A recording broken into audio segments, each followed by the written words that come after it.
മരിയേ, Maria വചനം വായിക്കാറുണ്ടോ? Of course. എങ്ങനെയാണ് ഈ വചനം എന്തുകൊണ്ടാണ് വചനം എല്ലാ ദിവസവും വായിക്കുമോ? എല്ലാ ദിവസവും വായിക്കും. എങ്ങനെയാണ് വചനം മരിയെ നയിക്കുന്നത്? എങ്ങനെയാണ്? ഞാനുണ്ടല്ലോ, എനിക്കിങ്ങനെ ഒരു ദിവസം എന്നോടിങ്ങനെ ടീച്ചർമാർ വന്നിട്ട് പറഞ്ഞു പാട്ട് പാടണം, അതിൻ്റെ കൂടെ തന്നെ ഒരു ഇൻട്രൊഡക്ഷൻ പോലെ അന്നത്തെ പരിപാടി എന്നത്തിനായിട്ടാണ് നടത്തുന്നതെന്നുള്ളത് പറയണമെന്ന് പറഞ്ഞു. സ്കൂളിലത്തെ ഒരു പരിപാടിക്ക് വേണ്ടിയിട്ടായിരുന്നു.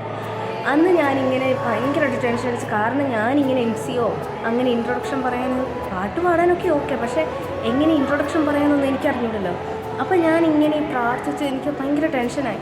ഞാൻ പിന്നെ അവസാനം ഞാൻ എന്നിട്ട് എങ്ങനെയൊക്കെയോ പോയി ഈ ബൈബിൾ അങ്ങ് തുറന്നു.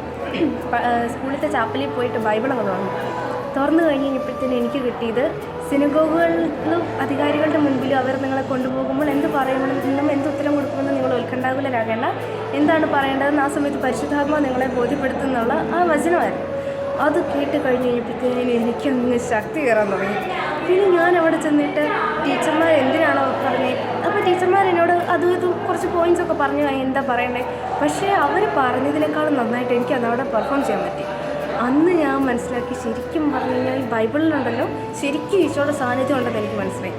അതിൽ പിന്നെ എന്ത് പരിപാടി ഉണ്ടെങ്കിലും ഞാൻ ബൈബിൾ തുറന്ന് ഈശോ ഇതെനിക്ക് ആവശ്യമുള്ളതാണോ, ഞാൻ എന്നത്തെ ഇതിൽ ചെയ്യണ്ടേ, എന്നതാ പറയണ്ടേ, അതെല്ലാം കറക്റ്റായിട്ട് ഈശോ എനിക്ക് പറഞ്ഞു തരും. അങ്ങനെയാണ് ശരിക്കും പറഞ്ഞു കഴിഞ്ഞാൽ ഞാൻ ബൈബിള് കൂടുതൽ വായിക്കാൻ തുടങ്ങിയതും ഈശോയോട് കൂടുതൽ അടുക്കാം. എങ്ങനെയാണ് ബൈബിള് ഇങ്ങനെ പുതിയ നിയമം പഴയ നിയമം അങ്ങനെയാണോ വായിക്കുന്നത്? എങ്ങനെയാണ്? ഞാനുണ്ടല്ലോ ഒരു ദിവസം അച്ഛൻ്റെ ഒരു ദിവസം കുമ്പസാരത്തിനിടയ്ക്ക് അച്ഛൻ എന്നെ ചോദിച്ചു ബൈബിള് വായിക്കാൻ പറഞ്ഞു. ഞാൻ പറഞ്ഞു ഉണ്ട്, ഇങ്ങനെ തുറക്കുമ്പോൾ കിട്ടുന്നത് ഏതാണോ അതാ വായിക്കുന്നത്.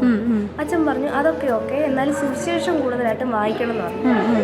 അങ്ങനെയാണ് ഞാൻ സുവിശേഷം കൂടുതലായിട്ട് വായിക്കാൻ തുടങ്ങിയത്. ഇല്ലെങ്കിൽ പഴയ നിയമത്തിൽ യൂദത്തിൻ്റെയും ദാനിയേൽ അങ്ങനെയുള്ള ഭാഗങ്ങളായിരുന്നു ഞാൻ വായിച്ചുകൊണ്ടിരുന്നത്. പിന്നെ ആണ് സുവിശേഷം വായിക്കാനായിട്ട് തുടങ്ങിയത്. അന്നേരമാണ് എനിക്ക് വചനങ്ങളൊക്കെ കിട്ടാൻ തുടങ്ങിയത്. വചനം കിട്ടാൻ സുവിശേഷം വായിക്കും. നമ്മൾ ഈശോയുടെ ഹൃദയം മനസ്സിലാവുന്നതും ഒക്കെ ഈശോ ആണല്ലോ സുവിശേഷത്തിലുള്ളത് എന്നും പറഞ്ഞ് നമ്മൾ പഴയ നിയമം അങ്ങനെ വായിക്കാതിരിക്കുകയല്ല, ബൈബിൾ കംപ്ലീറ്റ് ആയിട്ട് വായിക്കണം. സുവിശേഷം വായിക്കുക, കൂടെ വായിക്കുക, ബൈബിൾ മുഴുവൻ കംപ്ലീറ്റ് ആയിട്ട് വായിക്കണം അല്ലേ? അപ്പം ബൈബിൾ നമ്മളെ ഈശോയിലേക്ക് അടുപ്പിക്കും അല്ലേ? അതെ ശരിക്കും.